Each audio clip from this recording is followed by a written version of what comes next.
2023-24 ಸಾಲಿನ ಟೋಟಲ್ 2,59,00,000 ರೂಪಾಯಿ ನಮಗೆ ಅಲ್ಲಿ ವ್ಯಾಪಾರ ಆಗಿರ್ತಕ್ಕಂಥದ್ದು. 2,59,00,000 ವ್ಯಾಪಾರ ಆಗಿರ್ತಕ್ಕಂಥ ವಿಚಾರದಲ್ಲಿ ನಮಗೆ ಅಲ್ಲಿ ಬಂದಿರತಕ್ಕಂಥ ಹೇಗಿದ್ದಲ್ಲಿ 12 ಲಕ್ಷ ಚಿಲ್ಲರೆ ಅನ್ನೋದು ನಮಗೆ ಲಾಭ ಕಾಣ್ತಾರೆ ಅದರಲ್ಲಿ ಈ ಸೇಲ್ಸ್ ವಿಭಾಗದಲ್ಲಿ. ಅಲ್ಲಿ ಹಾಗೆ ನಾವೆಲ್ಲ ಕೂತು ಅದ್ರ ಬಗ್ಗೆ ಯಾಕೆ ಹೀಗಾಯಿತು, ಯಾಕೆ ಅದು ಎಲ್ಲಿಂದ ಹೇಳಿದ್ರೆ ಆಡಿಟಿಂಗ್ ಆಗುವಾಗ ನಮಗೆ ಇಂಟರ್ನಲ್ ಆಡಿಟರ್ ಪ್ರಕಾರ ಅಲ್ಲಿ ಬಂದದ್ದು. ಹಾಗೆ ಬಂದ ಪ್ರಕಾರ ನಾವು ಅದರಲ್ಲಿ ಅದು ಯಾಕೆ ಆಯಿತು ಯಾಕೆ ಅದು ಅಷ್ಟು ಶಾರ್ಟೇಜ್ ಬರಲಿಕ್ಕೆ ಕಾರಣ ಇದು. ಹಾಗೆ ಅವರನ್ನು ಕರೆಸಿ ಕೇಳುವಾಗ ಗೊಬ್ಬರ ಈಗ ನಮ್ಮ ಬೆಂಗಳೂರು ಇದು ಮಾಡಿದಲ್ಲಿ 1,20,00,000 ಅಲ್ಲ 1,20 ಇದರಲ್ಲಿ ವ್ಯಾಪಾರ ಆಗಿದೆ. ಯಾವುದು ಇದು ರಾಸಾಯನಿಕ ಗೊಬ್ಬರ, ಅದರಲ್ಲಿ 4% ಮಾತ್ರ ಅದರಲ್ಲಿ ನಮಗೆ ಲಾಭಾಂಶ ಬರುವುದು. ಹಾಗೆ 12,4,48 4,80,000 ಅಂತೇಳುವಂಥದ್ದು ನಮಗೆ ಅಲ್ಲಿ ನಮ್ಮ ಬಾಯಿ ಲೆಕ್ಕಾಚಾರದಲ್ಲಿ, ಅಂದರೆ ನಾವೆಲ್ಲ ಇದಿಲ್ಲ 4,80. ಹಾಗೆಯಲ್ಲಿ 12 ಲಕ್ಷದಿಂದ 4,80 ಹೋಯ್ತು ಅಂತ ಹೇಳಿದ್ರೆ ಮತ್ತೆ ಅಲ್ಲಿ 7 ಲಕ್ಷ ಮಾತ್ರ ಬರುವುದು. ಆ ಉಳಿದ ಎಷ್ಟು ವ್ಯಾಪಾರ ಆಯಿತು ಅಂತ ಹೇಳುವಾಗ 1,30,00,000 ಚಿಲ್ಲರೆ ಅಲ್ಲಿ ವ್ಯಾಪಾರ ಆಯಿತು. 1 ಕೋಟಿ ಇತರ ವ್ಯಾಪಾರಗಳು.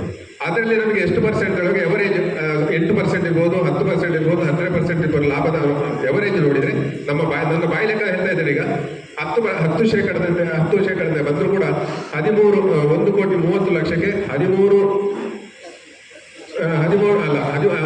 13 ಲಕ್ಷ ಬರಲೇಬೇಕು. 13 ಲಕ್ಷ ಬರಲೇಬೇಕು. ಪ್ಲಸ್ ಗೊಬ್ಬರದಿಂದ 19-20 ಲಕ್ಷದಂದಾಗಿ ನಮಗೆ ಅಷ್ಟು ಬರಬೇಕು ಅಂತ ಹೇಳುವಂಥ ವಿಚಾರ ಅಂದರೆ ನಮ್ಮ ಒಂದು ಬಾಯಿ ಲೆಕ್ಕಾಚಾರದಲ್ಲಿ ನಾವಿಲ್ಲಿ ಕೂತು ನಾವೆಲ್ಲ ಆಡಿಟಿಂಗ್ ಲೆಕ್ಕಾಚಾರ ಅದನ್ನೇ ನೋಡುವಾಗ ಅದನ್ನೆಲ್ಲ ಹುಡುಕಿದ್ರು ಕೂಡ ಯಾವ ರೀತಿಯಲ್ಲಿ ಕೂಡ ಅದು ಪರಿಸ್ಥಿತಿ ಈಗ ಇಂಟರ್ನಲ್ ಆಡಿಟರ್ಗೂ ಸಿಗಲಿಲ್ಲ. ಮತ್ತೆ ಆಡಿಟರ್ಗಳು ಕೂಡ ಬಂದಿದ್ರು. ಎಲ್ಲ ಸಂಪೂರ್ಣವಾಗಿ ಕೂಲಂಕುಷವಾಗಿ 2023 ಏಪ್ರಿಲ್ 1ರಿಂದ 2024 ಮಾರ್ಚ್ 31ರವರೆಗೆ ಸಂಪೂರ್ಣ ಬಿಲ್ಲನ್ನು ಎಲ್ಲ ಬಿಲ್ಗಳನ್ನು ಲೆಜರ್ ಸಂಪೂರ್ಣ ತರಿಸಿ 3-4 ದಿವಸ ಸಂಪೂರ್ಣ ಅದಕ್ಕೆ ನಾವು ಅದನ್ನು ಕಾರ್ಯಗತತೆಗೊಂಡು ಅದನ್ನು ಸಂಪೂರ್ಣ ಇದು ಮಾಡಿಸಿದೆ. ಯಾವುದು ಇನ್ಸ್ಪೆಕ್ಷನ್ ಮಾಡಿಸಿ ಆಯಿತು. ಆ ಸಮಯದಲ್ಲಿ 2023 ಸೆಪ್ಟೆಂಬರ್ ಮತ್ತು ಅಕ್ಟೋಬರ್ನಲ್ಲಿ ಎರಡು ಆದಿತ್ಯವಾರಗಳಂದು 2 ಲಕ್ಷದ ದೊಡ್ಡ ಅಮೌಂಟ್ 2,80,000 ಮತ್ತು 2,20,000 ಎರಡು ಬಿಲ್ಗಳು ಆದಿತ್ಯವಾರ ದಿವಸ ನಮಗೆ ಅಲ್ಲಿ ರಶೀದಿ ಆದದ್ದು ಆಗ ಕಂಡು ಬಂತು. ಇಲ್ಲ ಅಂತ ಹೇಳಿದ್ರೆ ಈ ಶನಿವಾರ ಮತ್ತು ಸೋಮವಾರ ಮಾತ್ರ ನಾವಲ್ಲಿ ವ್ಯಾಪಾರದ ವಿಚಾರದಲ್ಲಿ ಇದಾಕೋದು ರಶೀದಿ ಹಾಕೋದು. ಆದರೆ ಈ ಎರಡು ಆದಿತ್ಯವಾರದಂತೂ ದೊಡ್ಡ ಬಿಲ್ ಹಾಕಿ ಅದನ್ನ ಈ ಸಹಕಾರಿ ಸಂಘಕ್ಕೆ ವಂಚಿಸಿರುವುದು ಸಂಪೂರ್ಣ ಅದು ವಿಚಾರ ಸರಿ. ಆದ ಪ್ರಕಾರ ನಾವು ಅದನ್ನು ಸಂಪೂರ್ಣವಾಗಿ ಎಲ್ಲ ಲೆಕ್ಕಾಚಾರ ಮಾಡುವಾಗ 8,55,53,000 ಚಿಲ್ಡ್ರೆ ಮತ್ತು ಹೂಡಿಕೆ ಅದಕ್ಕೆ ಆಗತಕ್ಕಂಥ ಬಡ್ಡಿಯನ್ನ ಅವರಿಂದ ವಸೂಲಿ ಮಾಡಿಯಾಗಿದೆ. ಆದರೆ ಆದರೂ ಕೂಡ ನಾವು ಮಾಡಿರ್ತಕ್ಕಂಥ ಈ ಸಂಸ್ಥೆಗೆ ಮಾಡಿರ್ತಕ್ಕಂಥ ವಂಚನೆ ಅದನ್ನು ನಾವು ಕ್ಷಮಿಸುವುದಕ್ಕೆ ಸರಿ ಇಲ್ಲ ಅಂತ ಹೇಳುವಂಥ ಒಂದು ಇದರೊಂದಿಗೆ ನಾವು ಒಟ್ಟಾರೆ ಏಕಾಏಕಿ ಯಾವುದೇ ತೀರ್ಮಾನಗಳನ್ನು ತೆಗೆದುಕೊಂಡು ಹೋಗಲಿಲ್ಲ. ಯಾಕೆಂತ ಹೇಳಿದ್ರೆ ಕಾನೂನಿಗೆ ವಿರುದ್ಧವಾಗಿ ಅಥವಾ ಕಾನೂನು ಇರತಕ್ಕಂಥ ವಿಚಾರದಲ್ಲಿ ನಾಳೆಗಾಗ ಮುಂದೆ ಫರ್ದರ್ ಆಗತಕ್ಕಂಥ ವಿಚಾರಗಳಿಗೆ ಸಮಸ್ಯೆ ಆಗ್ತದೆ ಅಂತ ಹೇಳುವುದಕ್ಕೆ ನಾವು ಅದಕ್ಕೆ ರೀತಿ ಪ್ರಕಾರ ನಮ್ಮ ನಮ್ಮ ಲೀಗಲ್ ಒಪಿನಿಯನ್ ನಮ್ಮ ಕಾನೂನು ಸಲಹೆಗಾರರನ್ನು ನಾವು ಆರ್ಬಿಟ್ರೇಟರ್ ಆಗಿ ನಾವು ಅದಕ್ಕೆ ನೇಮಿಸಿ ಅವರ ಪ್ರಕಾರ ಅವರು ಅದಕ್ಕೆ ತನಿಖಾಧಿಕಾರಿಯಾಗಿ ಬಂದು ಅದನ್ನು ತನಿಖೆ ಮಾಡಿ ನಿನ್ನೆ ತಾನೇ ಅವರ ರಿಪೋರ್ಟ್ ಅನ್ನು ನಮಗೆ ಕೊಟ್ಟಿದ್ದಾರೆ. ಇದರ ಪ್ರಕಾರ ಅದಕ್ಕಿಂತ ಮೊದಲೇ ಅಂದರೆ ತನಿಖೆಗೆ ಮೊದಲು ಅವರಿಗೆ ಕ್ರಮಬದ್ಧವಾಗಿ 2 ನೋಟಿಸನ್ನು ಕೊಟ್ಟು ಆಮೇಲೆ ನೋಟಿಸ್ನ ಇದರ ಪ್ರಕಾರ ನಾವು ಅವರನ್ನು ಈಗ ಅಮಾನತಿನಲ್ಲಿ ಇಟ್ಟಿದ್ದೇವೆ. ಅಮಾನತಿನಲ್ಲಿಟ್ಟು ಮುಂದೆ ಈ ವಕೀಲರ ನಮ್ಮ ಲೀಗಲ್ ಒಪಿನಿಯನ್ ಅವರ ಅಥವಾ ನಮ್ಮ ಆರ್ಬಿಟ್ರೇಟರ್ಗಳ ಅವರ ರಿಪೋರ್ಟ್ನ ಪ್ರಕಾರ ನಾವು ಮುಂದಿನ ಕ್ರಮ ಕೈಗೊಳ್ಳುವುದು ಅಂತ ಹೇಳುವಂಥ ವಿಚಾರವನ್ನು ಮಾಡಿದ್ದೇವೆ. ಚಿಕ್ಕಮಗಳೂರು ಹರಿಹರ ಕೃಷಿ ಪತ್ತಿನ ಸಹಕಾರಿ ಸಂಘದ ಅಧೀನದಲ್ಲಿ ಒಳಪಡುವ ಕೇಂದ್ರೀಯ ಮಾರಾಟ ವಿಭಾಗದ ವಹಿವಾಟಿನಲ್ಲಿ ದಿನಾಂಕ 1/4/2023ರಿಂದ 31/3/2024ರಲ್ಲಿ ಮಾರಾಟ ವಿಭಾಗದ ಉಸ್ತುವಾರಿ ಕಾಯಂ ನೌಕರನಾದ ಯೋಗೀಶ್ ಕೆ ಅವರ ಜವಾಬ್ದಾರಿಯಲ್ಲಿ ವ್ಯತ್ಯಾಸ ಆದ ಬಗ್ಗೆ ಹಾಗೂ ಸಂಪೂರ್ಣ ಚಿತ್ರಣದ ಬಗ್ಗೆ ತನಿಖೆಯ ಅಂಶಗಳು ಈ ಕೆಳಗಿನಂತಿದೆ. ಈ ವಿಷಯ 1 ನಂಬರ್ 16/7/2024 ಆಂತರಿಕ ಲೆಕ್ಕ ಪರಿಶೋಧಕರು ಬರಕೊಂಡ ವರದಿಯಂತೆ ಸಂಘದ ಕೇಂದ್ರ ಕಚೇರಿ ಮಾರಾಟ ವಿಭಾಗದಲ್ಲಿ ಮಾರಾಟದ ಹಣವನ್ನು ಈ ಕೆಳಗಿನ ದಿನಾಂಕಗಳಲ್ಲಿ ಪಾವತಿ ಮಾಡಿರುವುದಿಲ್ಲ. ದಿನಾಂಕ 18/6/2023 ರಂದು 3,29,553. ಬಿ 7/8/2023 46,788. ಸಿ 1/10/2023 2,46,610. 23/12/2023 1,15,070. 8/1/2024 2,17,904. ಒಟ್ಟು ವ್ಯತ್ಯಾಸಗಳು ಒಟ್ಟು 8,52,425.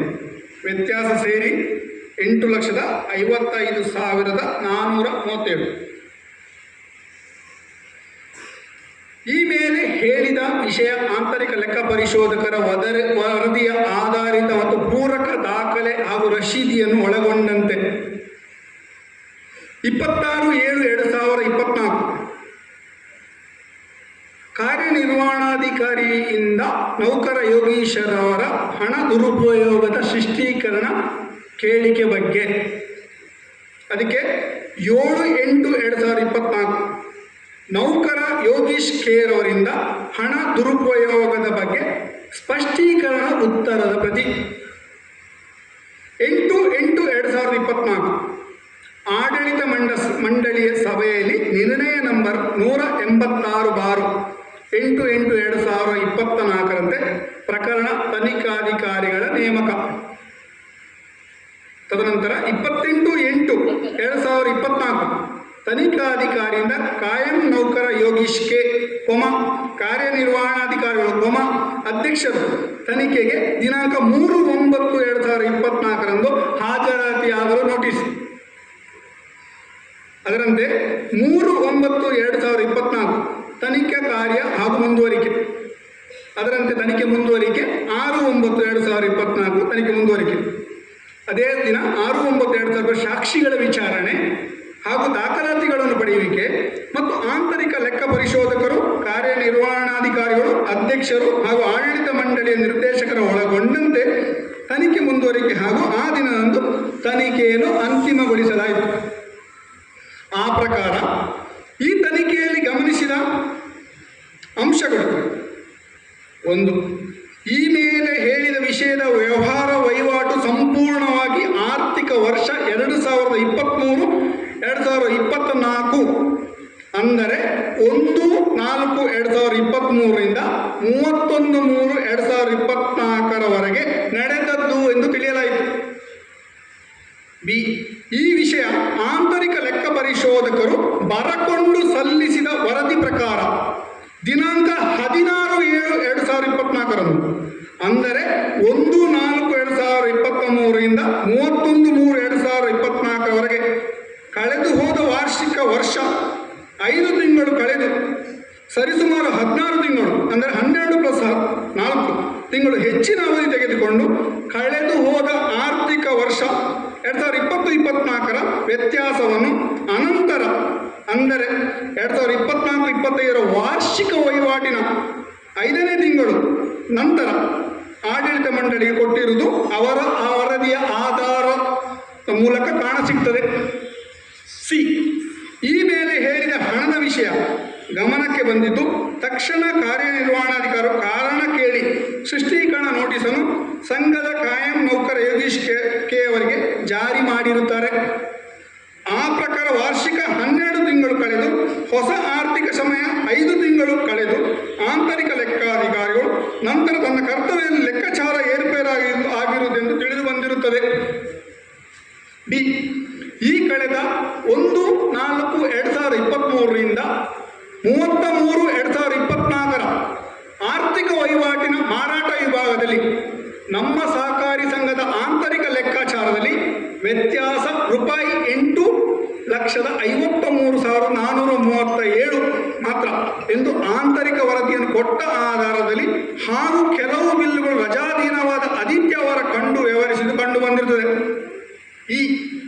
ಆ ಪ್ರಕಾರ ದಿನಾಂಕ 7/8/2024 ಸಂಘದ ಕಾಯಂ ನೌಕರ ಯೋಗೀಶ್ ಕೆ ಅವರ ಸ್ಪಷ್ಟೀಕರಣ ರೈತ ಸದಸ್ಯರು ಹಣ ಪಾವತಿ ಮಾಡದೆ ವ್ಯತ್ಯಾಸ ಆದ ಬಗ್ಗೆ ಒಪ್ಪಿಕೊಂಡಿರುತ್ತಾರೆ ಮತ್ತು ಉಳಿಕೆ ಬಾಕಿ ಹಣದ ಬಾಬ್ತನ್ನು ಸ್ವಯಂ ಯೋಗೀಶ್ ಕೆ ಅವರೇ ಜವಾಬ್ದಾರಿತ ಆದರೆ ಸಂಘಕ್ಕೆ ಪಾವತಿ ಮಾಡಿರುತ್ತಾರೆ ಎಂದು ಅವರ ಸ್ಪಷ್ಟೀಕರಣ ಹೇಳಿಕೆ ಪತ್ರದಲ್ಲಿ ಕಾಣಸಿಗ್ತದೆ. ಆ ಪ್ರಕಾರ ಸಾಂದರ್ಭಿಕ ನಿಯಮಕ್ಕೆ ಹಾಗೂ ನೌಕರನ ಹೊಣೆಗಾರಿಕೆಯಲ್ಲಿ ಸಾಲ ಪಡೆದುಕೊಂಡ ಸಾಕ್ಷಿಗಳು ಕೆಲವು ಹಣದ ವ್ಯತ್ಯಾಸಕ್ಕೆ ಕಾರಣವಾಗಿರುತ್ತದೆ ಎಂದು ವಿಚಾರಣೆಯಲ್ಲಿ ಹಾಜರಾಗಿ ಬರವಣಿಗೆ ರೂಪದಲ್ಲಿ ಸಾಕ್ಷಿಯಾಗಿ ಸಂಘದ ಸದಸ್ಯರಾದ Sharath Kumar K, Kishore V C, Himmat K C ಅವರು ಸಾಲ ಪಡೆದುಕೊಂಡ ಮರುಪಾವತಿ ಬಗ್ಗೆ ಇರುವ ಬಗ್ಗೆ ಸಾಕ್ಷಿ ನುಡಿದಿರುತ್ತಾರೆ. ಅದಕ್ಕೆ ಪೂರಕ ದಾಖಲೆ ಸಿಕ್ಕಿರ್ತದೆ. ಎಫ್ ಈ ಮೇಲೆ ಹೇಳಿದ ಕಾಯಂ ನೌಕರ ಕೆಲವು ರೈತರಿಗೆ ಸಾಲ ಕೊಡು ಮಾಡಿದ್ದು ಹಾಗೂ ಮಾರಾಟದ ವ್ಯತ್ಯಯಗಳು ಕಳೆದ ಅಯವ್ಯಯ ವಾರ್ಷಿಕ ಚಟುವಟಿಕೆಯಲ್ಲಿ ನಡೆದಿರುತ್ತದೆ. ಅದರ ಬಗ್ಗೆ ಕಳೆದ ವರ್ಷ ವಾರ್ಷಿಕ ಚಟುವಟಿಕೆ ನಂತರ 17 ತಿಂಗಳ ಅವಧಿಯಲ್ಲಿ ಆಂತರಿಕ ಲೆಕ್ಕ ಪರಿಶೋಧಕರು ಸಂಶೋಧನೆ ಮಾಡಿ ಕೊಟ್ಟ ವರದಿ ನಂತರ ಸಂಘದ ಲೆಕ್ಕಿಗ, ಕಾರ್ಯನಿರ್ವಹಣಾಧಿಕಾರಿ, ಆಡಳಿತ ಮಂಡಳಿಯ ಗಮನಕ್ಕೆ ಬಂದಿರುತ್ತದೆ. ಆ ಪ್ರಕಾರ ಸಂಘದ ನಿತ್ಯ ವಹಿವಾಟಿನಲ್ಲಿ ಪಾರದರ್ಶಕತೆ ಈ ಮೇಲೆ ಹೇಳಿದ ವ್ಯಾಪಾರ ವಹಿವಾಟಿನಲ್ಲಿ ಕಂಡು ಬಂದಿರುವುದಿಲ್ಲ. ಆ ಪ್ರಕಾರ ಪಾರದರ್ಶಕ ಇದ್ದಲ್ಲಿ ಈ ಸಮಾನಾಂತರ ವಹಿವಾಟು ನೌಕರ ಮಾಡಿದ ಬಗ್ಗೆ ದಿನವಹಿ, ವಾರ, ತಿಂಗಳ ಅವಧಿಯಲ್ಲಿ ಮಾಹಿತಿಯನ್ನು ಲೆಕ್ಕಿಗ, ಕಾರ್ಯನಿರ್ವಹಣಾಧಿಕಾರಿ ಕೇಂದ್ರ ಕಚೇರಿಯಿಂದ ಪಡೆದುಕೊಂಡು ಆಂತರಿಕ ಲೆಕ್ಕ ಪರಿಶೋಧನೆ ಮಾಡಿ ಆಡಳಿತ ಮಂಡಳಿ ಕಾಲಕಾಲಕ್ಕೆ ವ್ಯವಹಾರದ ದಿನವಾಹಿ ಲೆಕ್ಕಾಚಾರದಂತೆ ಆಯಾಯ ಹುದ್ದೆಯಲ್ಲಿರುವ ಸಿಬ್ಬಂದಿ ವರ್ಗ ಮಾಡಬೇಕಾಗಿತ್ತು. ಆ ಕಾಲಾನುಕ್ರಮ ವ್ಯವಸ್ಥೆ ಇಲ್ಲದಿರುವುದು ಲೋಪವೆಂದು ಕಂಡು ಬಂದಿರುತ್ತದೆ ಹಾಗೂ ಪ್ರತಿಯೊಬ್ಬ ಆಲಂಕಾರಿಕ ಹುದ್ದೆಯಲ್ಲಿ ವಿಫಲತೆ ಕಂಡು ಬಂದಿರುತ್ತದೆ. ಜಿ ಈ ಮೇಲೆ ಹೇಳಿದ ಇಲ್ಲಿ ತೋರಿಸಿದ ಪಾವತಿ ಬಿಲ್ಲುಗಳಲ್ಲಿ ವ್ಯವಹಾರದ ಬಿಲ್ಲುಗಳು ಕಂಡು ಬಂದಿರುತ್ತದೆ. ಹಾಗೆ ಸಾಮಾನ್ಯ ವ್ಯವಹಾರದಲ್ಲಿ ಲಕ್ಷಾಂತರ ರೂಪಾಯಿ ಬಿಲ್ಲಿನ ಬಗ್ಗೆ ಗಮನ ಯಾರಿಗೂ ಇಲ್ಲದಿರುವುದು ತಿಳಿದು ಬಂದಿರುತ್ತದೆ. ಎಚ್ ಈ ಮೇಲೆ ಹೇಳಿದ ಹಣದ ಬಾಬ್ತು ವಾರ್ಷಿಕ ವಹಿವಾಟಿಗೆ ಸರಿಹೊಂದುವಂತೆ ರೂಪಾಯಿ 8,53,437 ಮಾತ್ರ ದಿನಾಂಕ 31/3/2024 ಒಳಗಡೆ ಅಯವ್ಯಯದ ವ್ಯವಹಾರ ಬರುವಂತೆ ಹೆಚ್ಚು ಕಮ್ಮಿ ವಶರಾತಿ ಕಾಯಂ ನೌಕರ ಯೋಗೀಶ್ ಕೆ ಅವರ ಸ್ವಂತ ಹಣದಿಂದ ಈ ವಾರ್ಷಿಕ ವರ್ಷದ 5 ತಿಂಗಳ ನಂತರ ಕಳೆದ ವರ್ಷದ ಹಣ ಪಾವತಿ ಮಾಡಿ ಸರಿಹೊಂದಿಸಿರುತ್ತಾರೆ. ಎಚ್ ಐ ಈ ಮೇಲೆ ಹೇಳಿದ ಎಲ್ಲ ಕ್ರಮಗಳನ್ನು ಈ ಆರ್ಥಿಕ ವರ್ಷದ 5ನೇ ತಿಂಗಳ ತದನಂತರ ತೆಗೆದುಕೊಂಡು ಕಂಡು ಬಂದಿರುತ್ತದೆ. ಜೆ ಈ ಎಲ್ಲ ವಿಷಯಗಳನ್ನು ಮನದಟ್ಟು ಮಾಡುವಾಗ ಸಂಘದ ನಿರ್ಣಯದ ಪ್ರಕಾರ ಮಾರಾಟ ವಿಭಾಗ ಉಸ್ತುವಾರಿ ತೆಗೆದುಕೊಳ್ಳುವ ಸಮಯದಲ್ಲಿ ವ್ಯತ್ಯಾಸ ಇರುತ್ತದೆ ಎಂದು ಕಾಯಂ ನೌಕರ ಯೋಗೀಶ್ ಕೆ ಅವರು ದಿನಾಂಕ 6/9/2024 ಬರವಣಿಗೆ ರೂಪದಲ್ಲಿ ಕೊಟ್ಟ ಪತ್ರದಂತೆ ಈ ಹಿಂದಿನ ಮಾರಾಟ ವಿಭಾಗದಲ್ಲಿ ಕಾಯಂ ನೌಕರರ ಸಂತೋಷದಿಂದ ಅಧಿಕಾರ ಪರಭಾರ ಸಮಯದಲ್ಲಿ ಸರಿಸುಮಾರು ರೂಪಾಯಿ 7,40,000 ಮಾತ್ರ ವ್ಯತ್ಯಾಸ ಇದ್ದು ಅದನ್ನು ಸಂಘಕ್ಕೆ ತಿಳಿಸಿದ ಲೆಕ್ಕಪತ್ರ ಸರಿಯಾಗಿದೆ ಎಂದು ಜವಾಬ್ದಾರಿ ವಹಿಸಿಕೊಂಡಿರುತ್ತಾರೆ ಎಂದು ಹೇಳಿರುತ್ತಾರೆ. ಆದರೆ ಆ ಪ್ರಕಾರ ಕಾಯಂ ನೌಕರ ಯೋಗೀಶ್ ಕೆ ಅವರು ಹೇಳಿದಂತೆ ಕಾಯಂ ನೌಕರ ಸಂತೋಷ್ ಕೆ ಅವರ ಜವಾಬ್ದಾರಿಯಲ್ಲಿ ಅವರ ತಂದೆ ಸೂರಪ್ಪ ಗೌಡರ ಹೆಸರಿಗೆ ರೂಪಾಯಿ 89,000 ಹಣ ವಜಾ ಮಾಡಿ ಅಮಾನತು ಸಾಲಕ್ಕೆ ಆಡಳಿತ ಮಂಡಳಿ ಹಾಕಿರ್ತದೆ. ಮೀನ್ಸ್ ಆಡಳಿತ ಮಂಡಳಿ ಇನ್ ಸೆನ್ಸ್ ಇದು ಸಂತೋಷ್ ಕೆ ಅವರು. ಆ ಪ್ರಕಾರ ತನಿಖಾಧಿಕಾರಿ ದಿನಾಂಕ 6/9/2024 ಅದೇ ದಿನ ಕಾಯಂ ನೌಕರ ಸಂತೋಷ್ ಕೆ ಅವರು ಸಂಘದ ಕೆಲಸಕ್ಕೆ ಹಾಜರಾತಿರುವುದರಿಂದ ಮನಗಂಡು ಕೂಡಲೇ ನೋಟಿಸ್ ಜಾರಿ ಮಾಡಿ ಬರವಣಿಗೆ ರೂಪದಲ್ಲಿ ಉತ್ತರವನ್ನು ಪಡೆಯಲಾಯಿತು.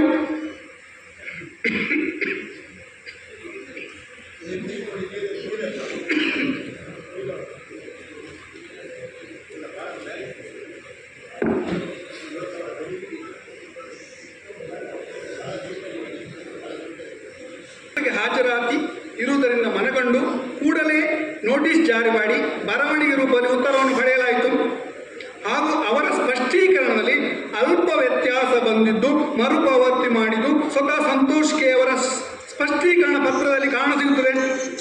ಆದರೆ ಕಚೇರಿ ವ್ಯಾಪಾರದಲ್ಲಿ ವ್ಯತ್ಯಾಸ ಕಂಡು ಬಂದಿದ್ದರೂ ಹಾಗೂ ವ್ಯತ್ಯಾಸವನ್ನು ಅಮಾನತು ಸಾಲ ರೂಪದಲ್ಲಿ ಸರಿದೂಗಿಸಲು ಪರಭಾರ ಸಮಯದಲ್ಲಿ ಎಲ್ಲವೂ ಸರಿ ಇರುತ್ತದೆ ಎಂದು ಬುಕ್ಸ್ ಆಫ್ ಅಕೌಂಟಲ್ಲಿ ತೋರಿಸಿರುವುದು ಕಂಡು ಬರುತ್ತದೆ.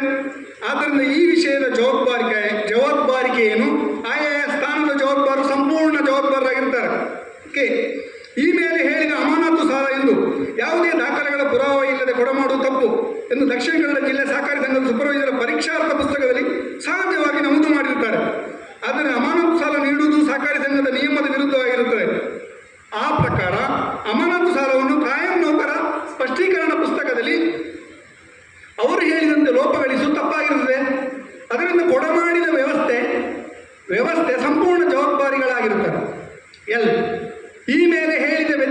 ಬಾಬ್ತು ಲೆಕ್ಕಿಗರು, ಆಂತರಿಕ ಪರಿಶೋಧಕರು, ಕಾರ್ಯನಿರ್ವಹಣಾಧಿಕಾರಿಗಳು, ಅಧ್ಯಕ್ಷರು, ಆಡಳಿತ ಮಂಡಳಿ ಇವರ ದಿನವಹಿ ಲೆಕ್ಕಪತ್ರಗಳ ಕಾರ್ಯವೈಖರಿಗಳನ್ನು ಆದಾಯ ತೆರಿಗೆ ಇಲಾಖೆ ವಾರ್ಷಿಕ ವಹಿವಾಟು 2023-24 ತೆರಿಗೆ ಪಾವತಿ ರಿಪೋರ್ಟ್ನಲ್ಲಿ ಈ ಮೇಲೆ ಹೇಳಿದ ಎಲ್ಲ ವಿಷಯಗಳ ಒಟ್ಟು ಬಾಬ್ತಿನ ಸಾರಾಂಶದ ಲೆಕ್ಕದ ಬಗ್ಗೆ 21/7/2024 ಅಥವಾ 30/9/2024 ಆದಾಯ ತೆರಿಗೆ ಇಲಾಖೆ ಸಲ್ಲಿಸಿದ ವರದಿಯಲ್ಲಿ ಕಾಣಸಿಗಬೇಕಾಗ್ತದೆ.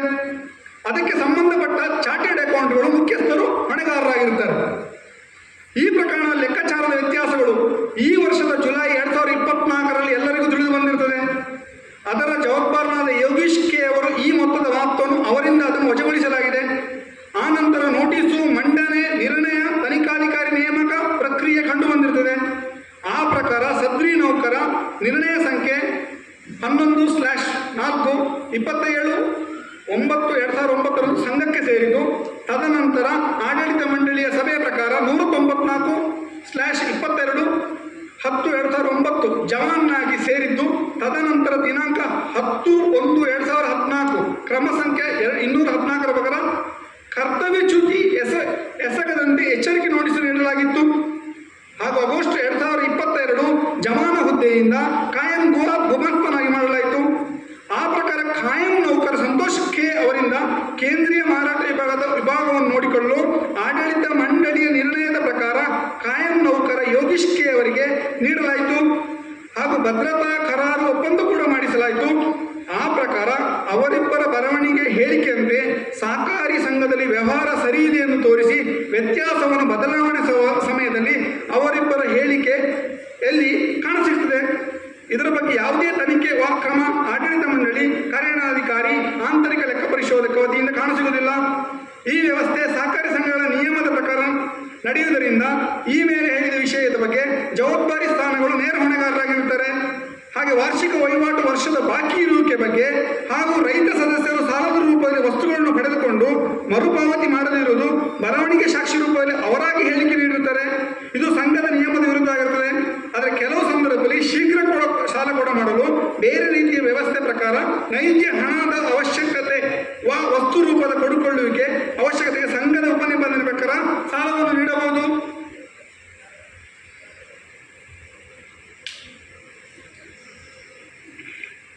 ಈ ಮೇಲೆ ಹೇಳಿದ ಅಂಶಗಳನ್ನು ಪರಿಗಣಿಸಿ ಯಾರೆಲ್ಲ ಸಮಯಕ್ಕೆ ಸರಿಯಾಗಿ ಕರ್ತವ್ಯ ಲೋಪ ಎಸಗಿ ತನ್ನ ಕರ್ತವ್ಯದಿಂದ ವಿಮುಖ ಆಗಿದ್ದಕ್ಕೆ ನೌಕರ ಯೋಗೀಶ್ ಕೆ ಅವರಿಂದ ಲೋಪ ಕಂಡು ಬಂದಿರುತ್ತದೆ. ಆ ಕಾರಣದಿಂದ ಈ ಲೆಕ್ಕದ ವ್ಯತ್ಯಾಸ ಕಂಡು ಬಂದಿರುತ್ತದೆ. ಹಾಗೂ ಒಬ್ಬ ಗುಮಾಸ್ತ ಹಾಗೂ ಇತರ ಸಿಬ್ಬಂದಿಗಳು ಸಹಕಾರಿ ಸಂಘದಲ್ಲಿ ವಹಿವಾಟು ನಡೆಸುವಾಗ ಅದರ ಬಗ್ಗೆ ಹೊಣೆಗಾರರು ಅಂದರೆ ಆಡಳಿತ ಮಂಡಳಿ ಹಾಗೂ ಸಿಬ್ಬಂದಿ ವರ್ಗ ಕೆಳಗಿನಿಂದ ಮೇಲು ತನಕ ಕರ್ತವ್ಯ ಲೋಪ ಎಸಗಿದ್ದು ಕಾಲಕಾಲಕ್ಕೆ ಸರಿಯಾದ ಸಮಯದಲ್ಲಿ ಸರಿಯಾದ ಕ್ರಮವನ್ನು ಕೈಗೊಳ್ಳದಿರುವುದು ಮತ್ತು ಕಾಸ್ ಆಫ್ ಆಕ್ಷನ್ ಆಗುವಾಗಲೇ ತಮ್ಮ ದೈನಂದಿನ ಕಾರ್ಯವೈಖರಿ ಲೋಪವಾಗಿದ್ದು ಸಮಯಕ್ಕೆ ಸರಿಯಾಗಿ ಕಂಡುಹಿಡಿಯದೆ ವ್ಯವಹಾರ ವಹಿವಾಟುಗಳು ಅಪೂರ್ಣ ರೀತಿಯಲ್ಲಿ ಸ್ಪಷ್ಟವಾಗಿ ಕಾಣಸಿಗುತ್ತದೆ. ನಮ್ಮ ಸಹಕಾರಿ ಸೊಸೈಟಿಯಲ್ಲಿ ಸಮಾನಾಂತರ ಆಡಳಿತ ಕಾಣಬರುತ್ತದೆ. ಆದ್ದರಿಂದ ಪೂರ್ಣ ವಿಮರ್ಶಿಸಿ ಸೂಕ್ತ ಸಭೆಗಳಲ್ಲಿ ಅವರವರ ಮಿತಿ ಆಧಾರಿತವಾಗಿ ವಿಷಯ ಮಂಡಿಸಿ ಕ್ರಮಗಳನ್ನು ಸೂಕ್ತ ಸಹಕಾರಿ ಸಂಘದ ನಿಯಮದಂತೆ ಸೂಕ್ತ ಸಭೆಗಳಲ್ಲಿ ನಿರ್ಣಯವನ್ನು ರೈತ ಸದಸ್ಯನಾದ ಸಂಘದ ಉಳಿವಿನ ಬಗ್ಗೆ ಯೋಚಿಸಿ ನಿರ್ಧಾರ ಕೈಗೊಳ್ಳಬೇಕಾಗುತ್ತದೆ. ಪೂರಕ ದಾಖಲೆಗಳನ್ನು ಲಗತ್ತಿಸಲಾಗಿದೆ. ಹರಿಹರ ಪ್ರಕಟಕ 13/9/2024 ಪ್ರದೀಪ್ ಕುಮಾರ್ ಕೆ. ಇದು ಅದರ ಈಗ ಸಂತೋಷ್ ಕೆ ಮತ್ತು ಯೋಗೀಶ್ ಕೆ ತಾನೆ ಅವರವರೊಳಗೆ ಒಂದು ಒಪ್ಪಂದ ಮಾಡಿಕೊಂಡು ಸಾಲ ಮೂಲಗಳನ್ನು ಅವರವರೇ ಕೇಂದ್ರೀಕರಿಸಿದ್ದಾದ್ರೆ ನಮಗೆ ಸಿಇಒ ಯಾಕೆ, ಆಡಳಿತ ಮಂಡಳಿ ಯಾಕೆ, ನೀವೆಲ್ಲ ಯಾಕೆ ಅಂತ ನಾನು ಕೇಳೋದು. ಏನು ಅಗತ್ಯ ಉಂಟು? ಅದರ ಹೊಣೆ ಹೊಂದಿಕೊಂಡು ರಾಜೀನಾಮೆ ಕೊಡಬೇಕು. ನೇರವಾಗಿ ಹೇಳ್ತಿದ್ದೆ, ಒಂದು ಜವಾಬ್ದಾರಿಯುತ ನಾನು ಪಂಚಾಯತಿ ಉಪಾಧ್ಯಕ್ಷನಾಗಿ ಹೇಳ್ತೇನೆ. ಒಂದು ನಿಮಿಷ ಅಶ್ವಥ್, ನಮಗಿಲ್ಲಿ ಬೇಕಾಗಿರೋದು ಏನಂದ್ರೆ ನೋಡಿ, ತಾವೇ ಹೇಳಿದ್ರೆ 2014ರಲ್ಲಿ ಸಂತೋಷ್ಗೆ ಕಾಯಂ ನೌಕರವಾಗಿ ಈ ಸಂಘಕ್ಕೆ ಸೇರಿದವು, ಹೌದಾನೆ? ಅದರ ಮೊದಲು ಯೋಗೀಶ್, ಇವರೆಲ್ಲ ಹೊಸ ಪ್ರತಿಭೆಗಳು. ಹಳೆ ಪ್ರತಿಭೆಗಳೆಲ್ಲ ಇನ್ನು 1 ವರ್ಷದೊಳಗೆ ನಿವೃತ್ತಿಯನ್ನು ಹೊಂದುವಂಥವ್ರು. ಬಹುಶಃ ನಾವೆಲ್ಲ 66ರಿಂದಲೇ ಈ ಸಹಕಾರಿ ಸಂಘದ ಲೋಕ ನೀವು ಗೊತ್ತುಂಟಲ್ಲ, ಗುದ್ದಾಡಿಕೊಂಡು ಬಂದವರು. ಈಗ ಇಲ್ಲಿ ಬಹಳ ಪ್ರಾಮುಖ್ಯವಾಗಿ ಇದೇ ರೀತಿ ಆದರೆ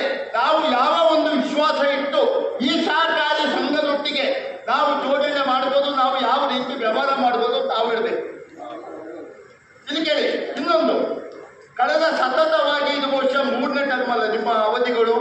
ಈ 3ನೇ ಅವಧಿಯಲ್ಲಿ ನೀವೆಲ್ಲ ಬಹಳ ಮೇಧಾವಿಗಳು, ಎಲ್ಲ ವಿಚಾರಗಳನ್ನು ತಿಳ್ಕೊಂಡವರು. ತಿಂಗಳ ವರ್ಷಾನುಗಟ್ಟಲೆ ಆದರೂ ಈ ಪ್ರಾಬ್ಲಮ್ಗಳು ನಿಮಗೆ ಗೊತ್ತಾಗಿಲ್ಲ. ಅಲ್ಲಿಯ ಸೇಲ್ಸು ನೋಡಿ, ನಾವು ಹೇಳ್ತೀವಿ ಭಾನುವಾರ ಅಂತ, ಎಂಥ ಕ್ರಿಮಿನಲ್ ಮೈಂಡು. ಭಾನುವಾರ ರಶೀದಿ ಇಲ್ಲದೆ ವಸ್ತುವನ್ನು ಕೊಡೋದು, ಆಮೇಲೆ ಅದನ್ನು ತಾನು ಸ್ವ ಮಾಡೋದು, ಅದರಲ್ಲಿ ಇನ್ನೊಬ್ಬರನ್ನು ಪಾರ್ಟ್ನರ್ಸ್ ಸೇರಿಸ್ಕೊಳ್ಳೋದು. ತೋ ತೋ ತೋ ತೋ ಇದು ಇಂಥ ಒಂದು ಅಪ್ರತಿಮ ಉಂಟಲ್ಲ, ಬಹುಶಃ ದರ್ಶನದ್ದು ಆಗಿಲ್ಲ.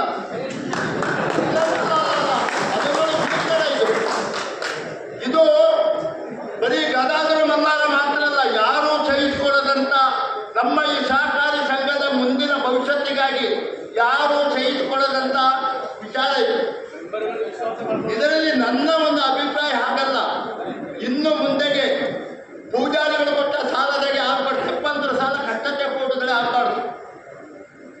ನಾವು ಇರ್ಬೋದು ಹೋಗ್ಬೋದು, ಒಂದೇ ತಾನೇ ನಾವು ಶತ ಸಂಭ್ರಮ ಮಾಡಿದ್ದು, ಇನ್ನು ಇದು ಸಾವಿರಾರು ವರ್ಷ ಬಾಳಿ ಬದುಕಬೇಕು.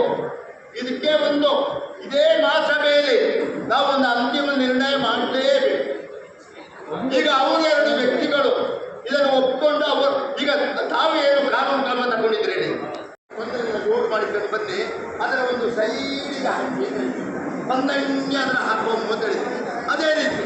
ಆಗ ನಿಮ್ಮಲ್ಲಿ ಸಾಮಾನ್ಯ ಹೇಗೆ ಬರ್ತದೆ, ನಾವು ಹೋಗುವವರಿಗೆ ಸಾಮಾನ್ಯ ತಗೊಂಡು ಹೋದವರಿಗೆ ಅದಲ್ಲ. ನಾನು ನೈಜ ಸ್ಥಿತಿಗೆ ತಗೊಂಡು ಈ ವಿಚಾರದಲ್ಲಿ ನೋವು ಮಾಡಿ ಇದಕ್ಕೆ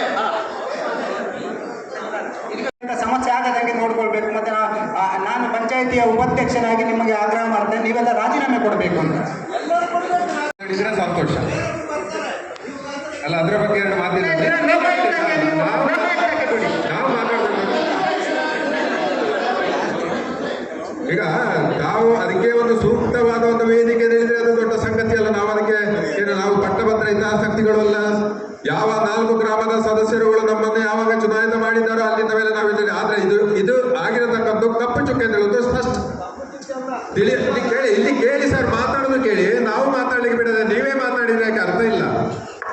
ಈಗ ನಾವು ಯಾಕೆ ಸ್ಪಷ್ಟೀಕರಣ ಕೊಡ್ತೇವೆ, ನಾವು ಯಾಕೆ ಇದನ್ನು ಯಾಕೆ ಅಂತ ಹೇಳಿದ್ರೆ, ಒಂದು ವ್ಯಕ್ತಿ ಯಾವುದೋ ಒಂದು ವ್ಯಕ್ತಿಯನ್ನು ನಮಗೆ ಬಂದ ಸುದ್ದಿ ಪ್ರಕಾರ ಏನೋ ಹಾಗೆ ಅಂತ ಹೀಗೆ ಅಂತ ಹೇಳಿದ್ರು. ಆದರೆ ನಮಗೆ ಸ್ಪಷ್ಟವಾದ ಅದಕ್ಕೆ ಮಾಹಿತಿ ಬೇಕು. ನಮಗೆ ಕಾನೂನು ಪ್ರಕಾರವಾಗಿ ನಾವು ಹೋಗಬೇಕು ಅಂತ ಹೇಳುವಂಥ ವಿಚಾರದಲ್ಲೇ ನಾವು ಇವರು ಮಧ್ಯಸ್ಥಿದಾರರನ್ನು ಅಥವಾ ಪಂಚಾಯತ್ದಾರರನ್ನು ಅವರಾಗಿ ಮಾಡಿದ್ದೇವೆ.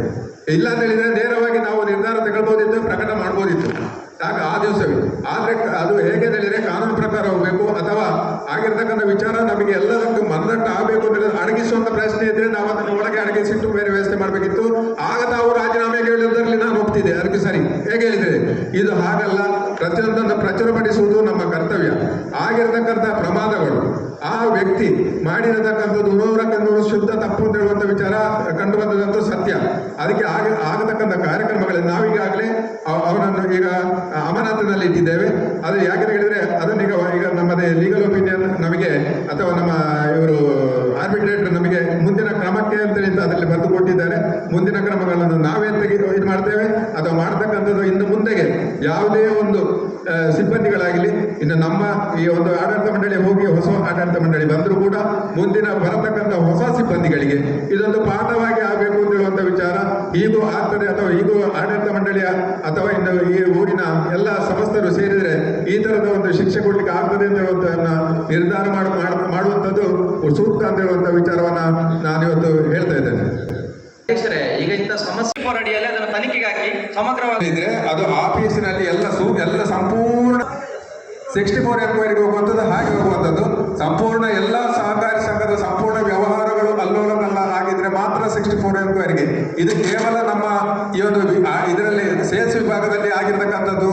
ಅದನ್ನು ನಾವು 64 ಎಂಕ್ವೈರಿಗೆ ಆಗಲಿಕ್ಕೆ ಯಾಕಂದ್ರೆ ಸಹಕಾರಿ ಸಂಘದ ಉಳಿವು ಅಂತ ಹೇಳುವಂಥದ್ದು ನಮ್ಮ ಎಲ್ಲ ಜನಸಾಮಾನ್ಯರ ಉಳಿವು ಇರುವುದು ಸಹಕಾರಿ ಸಂಘದ ಮೇಲೆ. ಇಲ್ಲಿ ಹರಿಹರೇಶ್ವರ ದೇವಸ್ಥಾನ ಒಂದೇ, ಹರಿಹರ ಸೊಸೈಟಿ ಒಂದೇ. ಅಲ್ಲಿ 64 ಎಂಕ್ವೈರಿ ಅಂತ ಹೇಳಿದ್ರೆ ಇಲ್ಲಿರತಕ್ಕಂಥ ನಮ್ಮ ಡೆಪಾಸಿಟ್ಗಳಾಗಿರಲಿ ಅಥವಾ ನಮ್ಮ ಠೇವಣಿದಾರರಾಗಿರಲಿ ಸಂಪೂರ್ಣವಾಗಿ ಅದಕ್ಕೆ ಅವರು ಅದು ಯಾಕೆಂತ ಹೇಳಿದ್ರೆ 64 ಎಂಕ್ವೈರಿ ಅಷ್ಟು ಇದಲ್ಲ. ಹಾಗೆ ಮಾಡಿದ್ದು ಅಂತ ಹೇಳಿದ್ರೆ ನಮ್ಮ ಸಂಘದ ಮುಂದಿನ ಈ ವರ್ಷ ಬಿಡಿ ಇನ್ನೊಂದು 2-3 ತಿಂಗಳಿಗೆ ಹೊಸ ಆಡಳಿತ ಮಂಡಳಿ ಬರ್ತದೆ. ಅದು ಯಾರು ಬರ್ತಾರೆ ಅಂತ ಹೇಳುವಂಥ ಪ್ರಶ್ನೆ ಅಲ್ಲ.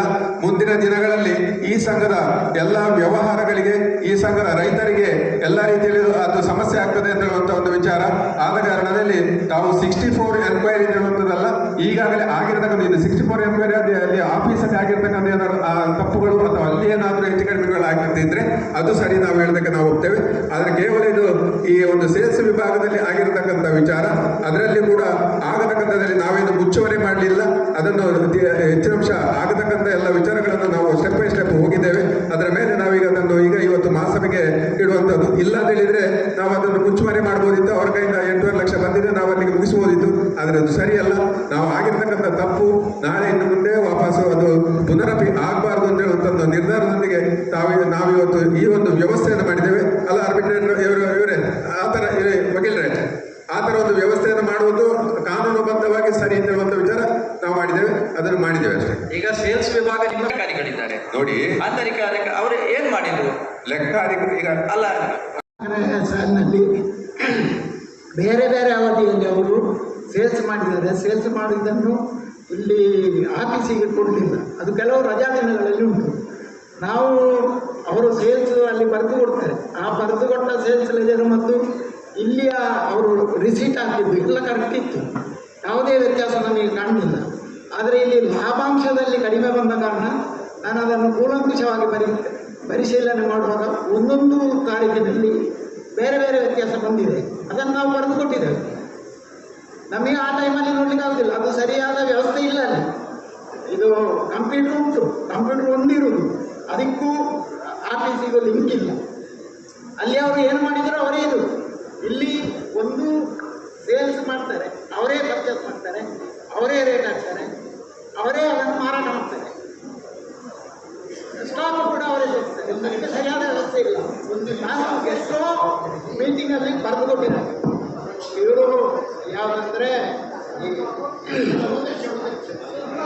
ನೀವು ಇದು ಖರೀದಿ ಮಾಡುವಾಗ ಕಾರ್ಯನಿರ್ವಹಣಾಧಿಕಾರಿಯವರಿಗೆ ಗಮನಕ್ಕೆ ತಂದು ಬೇಡಿಕೆಯ ಅನುಗುಣವಾಗಿ ನೀವು ಖರೀದಿ ಮಾಡಬೇಕು ಅಂತ ಹೇಳಿ ಕೊಟ್ಟಿದ್ದಾರೆ.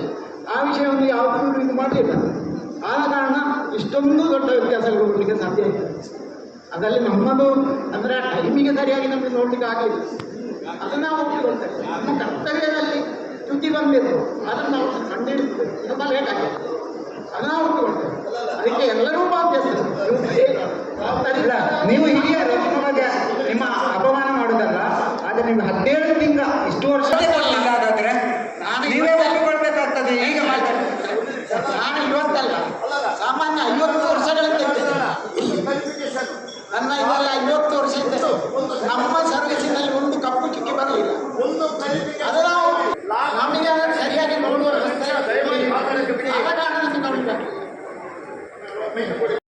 ಹೊರಡುವಾಗ ಅಲ್ಲಿ ಗಂಡಿ ಸಿಕ್ತು ಅಂತ. ಹೌದು, ಈ ಮಾತನ್ನು ಹಿಂದೆ ತಗೋಬೇಕು.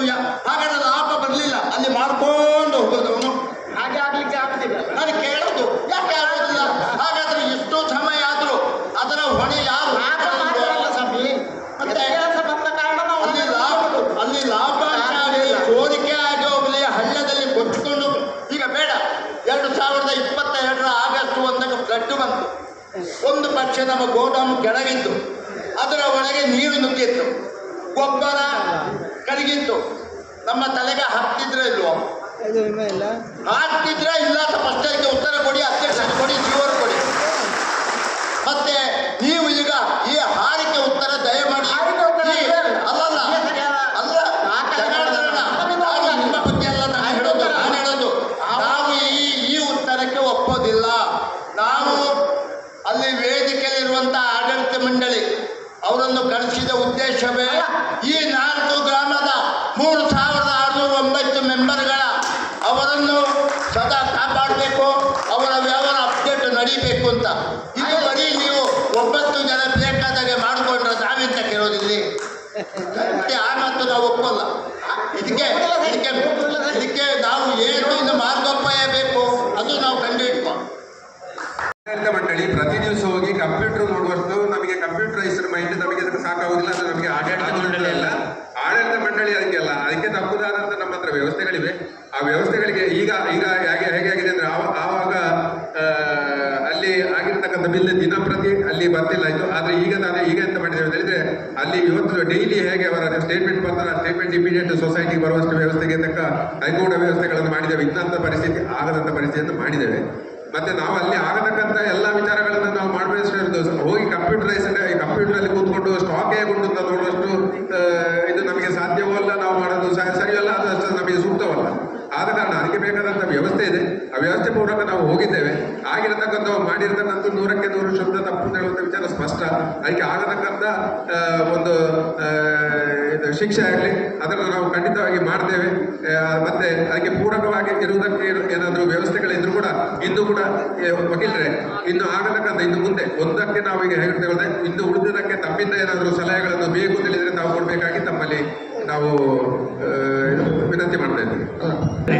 ಈಗ ಅಲ್ಲಿ ಸೇಲ್ಸ್ ಆದ ರಶೀದಿ ಪ್ಲಸ್ ಅದನ್ನೇ ಕಂಪ್ಯೂಟರ್ ಅಂದರೆ 1ರಿಂದ 10 ನಂಬರ್ ಆದರೆ ಶನಿವಾರ ಆದರೆ 11 ನಂಬರ್ ಸೋಮವಾರ ಬರುವ ರಶೀದಿಯಲ್ಲಿ ಕೊಟ್ಟು ಅದೇ ಅದನ್ನು ದಿನಕ್ಕೆ ಪ್ರತಿದಿನ ಅದನ್ನು ಫೈಲ್ ಮಾಡ್ತಾ ಇದ್ದೇವೆ. ಅಲ್ಲಿನ ಕಂಪ್ಯೂಟರ್ನಲ್ಲೇ ತೆಗಿದ್ದೇವೆ ನಾವು. ಕಂಪ್ಯೂಟರಿಂದ ತೆಗೆದು ಆ ಕಂಪ್ಯೂಟರ್ ರಸೀದಿ ಅದನ್ನೇ ಕೊಡುವಂಥದ್ದು. ಮೊದಲು ಏನಿತ್ತು ಅಂದರೆ ಅಲ್ಲಿ ಸೇಲ್ಸ್ ಅದನ್ನು ಬೇರೆ ಸೇಲ್ಸ್ ಬುಕ್ಕಿನಲ್ಲಿ ಬರೆದು ನಮ್ಮ ಆಫೀಸಿಗೆ ಕೊಡ್ತಿದ್ರು. ಈಗ ಈ ಮೊನ್ನೆ 1 ತಾರೀಕಿನ ನಂತರ ಅಲ್ಲಿ ಕಂಪ್ಯೂಟರ್ನಲ್ಲಿ ಯಾರ ಹೆಸರಿಗೆ ಬಿಲ್ ಆಗಿ ಆ ಬಿಲ್ಲು ಪ್ಲಸ್ ಅದರ ಸೀರಿಯಲ್ ನಂಬರ್, ಆ ಬಿಲ್ಲಿನ ನಂಬರ್ 101 ಆದರೆ 102, ಶನಿವಾರಕ್ಕೆ 103 ಕ್ಲೋಸ್ ಲಾಸ್ಟ್ ಡೇಟ್ ಇದ್ದರೆ ಸೋಮವಾರ 104 ಬರುವ ಹಾಗೆ ಆ ರೀತಿಯ ಮಾಡಿ ಈಗ ಹೊಸ ಸಿಸ್ಟಮ್ ಮಾಡಿದ್ದೇವೆ. ಅದೇ ರೀತಿ ಆ ರೀತಿ ನಾವು ಮುಂದೆ ಮಾಡ್ತಿದ್ದೇವೆ. ನೋಡಿ ಅಧ್ಯಕ್ಷರು ಅವರು ಆಂತರಿಕ ಪರಿಶೋಧನೆ ಅಂತ ಹೇಳಿದ್ರು, ಮಕ್ಕಳಿಗೆ 24-23 ಲಕ್ಷ ಅಷ್ಟುಂಟು. ನೋಡಿ ಈಗ ಇಂಟರ್ನೆಟ್ ಆರ್ಟಿಫಿಷಿಯಲ್ ಇಂಟೆಲಿಜೆನ್ಸ್ ಈಗ ನಾನೊಂದು 2 ವರ್ಷದ ಹಿಂದೆ ಹೇಳಿದೆ ಎಲ್ಲ ಸಿಂಗಲ್ ಇದಕ್ಕೆ ತಗೊಂಡ್ಬನ್ನಿ ಸಾಫ್ಟ್ವೇರ್ಗಳನ್ನು. ನಾನು ಎಲ್ಲ ಸೊಸೈಟಿಗಳಲ್ಲಿ ಲೀಗಲ್ ಇದಾಗಿ ಹೋದರೆ ನಾನು ಅದನ್ನೇ ಹೇಳ್ತಾರೆ ಸಿಂಗಲಿಗೆ ತಗೊಂಡು ಬನ್ನಿ, ಸೇಲ್ಸು ಬಾಕಿದ್ದು ಎಲ್ಲ ತಗೊಂಡೋಗಿ. ಅವತ್ತು ಹೇಳಿದೆ ಆಂತರಿಕ ಇದಕ್ಕಿಂತ ಅಕೌಂಟೆಂಟನ್ನು ಇಟ್ಕೊಳ್ಳಿ ತಗೊಂಡು. ಅವತ್ತು 5 ಗಂಟೆ ಒಳಗೆ ಬ್ಯಾಂಕ್ ಆಫ್ ಬರೋಡ ಹೇಗೆ ವ್ಯವಹಾರ ಮಾಡ್ತದೆ ಡೆಲ್ಲಿಯಿಂದ ಬಾಂಬೆಯಿಂದ, ಹಾಗೆ ಆಂತರಿಕರಿಗೆ ಒಬ್ಬ ಇನ್ನೊಂದು ಇದನ್ನು ಇದು ಮಾಡ್ಕೊಳ್ಳಿ. ನಮಗೆ ಸ್ವಲ್ಪ ಬರ್ಡನ್ ಆಗ್ಬೋದು 1 ಲಕ್ಷ ಅಷ್ಟು, ಅದು ಮಾಡಬೇಕು. ಇನ್ನೊಂದು ಅವತ್ತೇ ಹೇಳಿದೆ ಇದಕ್ಕೆಲ್ಲ ಸಮಸ್ಯೆಗೆ ಅವರೇ ಹೇಳಿದರು ಒಂದೇ ಕಂಪ್ಯೂಟರ್ ಅಂತ 23 ಲಕ್ಷ ನಾವು ವರ್ಷ 1,330,000 ಲಕ್ಷ ಕಂಪ್ಯೂಟರ್ ಇದಕ್ಕೆ ಯಾವ ಇದಕ್ಕೆ ನಾವು ಇಟ್ಕೊಂಡು ಹೋಗ್ತಿದ್ವಿ ಸವಕಳಿ ವೆಚ್ಚಕ್ಕೆ. ಅದಕ್ಕೆ ಹೇಳ್ತಾ ಇದ್ದೀನಿ ಸಾಫ್ಟ್ವೇರ್ ಡೆವಲಪ್ ಮಾಡಿಕೊಂಡು ಈ ಕೂಡಲೇ ರೈತರ ಲೋನ್ ಬಂದಿದೆ, ಬೆಳೆ ಇದು ಬಂದಿದೆ, ಎಲ್ಲ ಈಗಿನ ಇದರಲ್ಲೆಲ್ಲ 10-20 ಸಾವಿರಕ್ಕೆ ವಾರ್ಷಿಕ ಸಾಫ್ಟ್ವೇರ್ ಡೆವಲಪ್ ಆಗೋದು. ಈಗ ಅಲ್ಲ ಸರ್, ಈಗ ನಾನು ಹೇಳ್ತೇನೆ ನಮ್ಮನೆ ಈಗ ಅಣ್ಣ ಇಲ್ಲಿ ಕೇಳಿ ಗದನ ಈಗ ಮಾಡುವುದಿಲ್ಲ ಅಂತ ಹೇಳೋದ ಪ್ರಶ್ನೆ ಅಲ್ಲ. ಅದಕ್ಕೆ ನಿಮ್ಮಿಂದಲೂ ಬೇಕಿದ್ರೆ ಸಹಕಾರ ನಮಗೆ ಅಥವಾ ನಿಮ್ಮ ಅಡ್ವೈಸ್ ಕೂಡ ಬರಲಿ ಅಂತ ನಾವು ಕೂಡ ಅದಕ್ಕೆ ಇದಿದ್ದೇವೆ. ನಾವು ನಿಮ್ಮ ಹೇಳಿದಾಗೆ ಬೇಕಿದ್ರೆ ನಾವು ನಿರ್ಧಾರ ತಗೊಳ್ತೇವೆ. ನೋಡಿ ಬೇರೆಲ್ಲ ವಿಚಾರಗಳು ನೀವು ಇಂಥ ವಿಚಾರದಲ್ಲಿ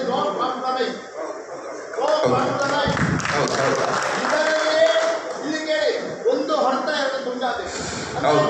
ಅದಲ್ಲ ಇದ್ದವರಿಗೂ ಮುಂದೆ ಬರುವವರಿಗೂ ನಾಳೆ ನ್ಯಾಯಕ್ಕೆ ಕೊಡ್ಬೋದು, ಗದಾರಿಗೆ ಕೊಡ್ಬೋದು, ಶಾಪ್ ಕೊಡ್ಬೋದು, ಭವಿಷ್ಯಕ್ಕೆ ಕೊಡ್ಬೋದು. ಆಡಳಿತ ಮಂಡಳಿಯಲ್ಲಿ ಯಾರಾದರೂ ಅವರ ಕರ್ತವ್ಯವನ್ನು ಅಪ್ಡೇಟ್ ಮಾಡಬೇಕು. ಅದೇ ರೀತಿ ಸಿಬ್ಬಂದಿ ವರ್ಗಕ್ಕೂ ಇದೊಂದು ಪಾಠ ಆಗಬೇಕು. ಒಂದು ಬೇಡ ಮಹಾಸಭೆಯ ಒಂದು ಅಭಿಪ್ರಾಯ ಒಂದು 2 ಜನ ಇದರಿಂದ ಅಭಿಪ್ರಾಯನ ಹೇಳಿದ್ರೆ ಒಳ್ಳೆಯದು. ನಾವು ಸ್ಪಷ್ಟತೆಯಿಂದ ನಾವು ತಗೊಳ್ತೇವೆ. ನಾವು ಯಾವುದಕ್ಕೂ ಕೂಡ ಯಾರಿಗೂ ಕೂಡ ಸೊಪ್ಪು ಹಾಕುವಂಥ ಪ್ರಶ್ನೆ ಇಲ್ಲ. ಈಗ ನಿಮ್ಮಲ್ಲಿ ಈಗ 3 ವರ್ಷ ಅವರಿಗೆ ಯಾವುದೇ ಇನ್ಕ್ರಿಮೆಂಟ್ ಕೊಡಬಾರ್ದು. ಸರಿ 3-5 ವರ್ಷ 5 ವರ್ಷ ಕೊಡಬಾರ್ದು. ಹೌದು, ಯಾಕೊತ್ತಾ ಅವರು ಮಾಡಿದ್ದು ಅವ್ರು ಕೊರಗಬೇಕು, ಅವ್ರಿಗೆ ಗೊತ್ತಾಗಬೇಕು, ಅವ್ರನ್ನ ನೋಡಿ ಹೊಡೆದವ್ರು ಕಲ್ತ್ಕೋಬೇಕು.